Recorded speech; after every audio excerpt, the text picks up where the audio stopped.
Are you into water sports? Maybe you want to take the kids water skiing, wakeboarding, wake surfing, whatever. If so, you're going to need to go shopping for a water sports boat.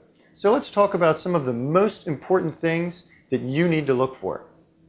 Well, first and foremost, it's pretty simple, and I'm sure you've already found this out. Price is a factor. It will determine not only how large a boat you can get, but also how many goodies come with it.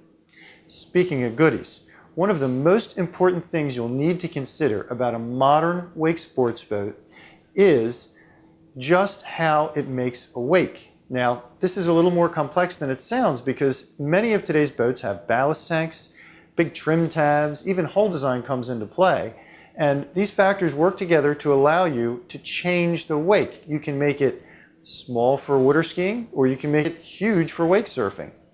Which is right for you? Well, you have to determine how much cost this adds to the boat and how important it is to you to do all these different activities. If you're really only into one thing, say water skiing, you don't have to worry about paying extra for ballast tanks and trim tabs and all that other stuff.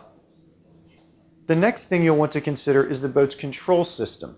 Many of today's modern water sports boats have digital control systems that allow you to pre-program in different settings, say for speed, for the shape of that wake. You can figure out which you like the most and then preset the boat to remember exactly what you want.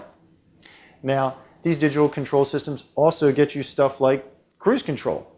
They allow you to set the boat to hold a specific speed even when, say, the boat turns or hits a wave. So for a lot of folks, those digital controls are really important and they're worth paying extra for.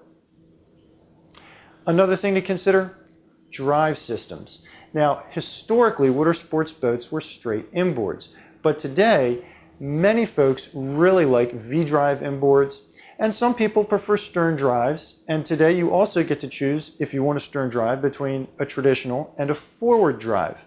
Now, forward drive turns that outdrive around, puts the propeller forward and much farther up under the boat. This is particularly important for wake surfers, because if they fall down, the propeller's forward of the transom of the boat. And it also allows you to modify the wake somewhat, not quite as much as, say, ballast tanks or those big giant trim tabs. But being able to trim that drive does allow you to modify the wake a bit. Beyond these important factors, all you really need to worry about are the usual boat things: seating, stereo systems, wet bars, all that kind of stuff. And you have to decide for yourself just how much you want and just how much you're willing to pay for.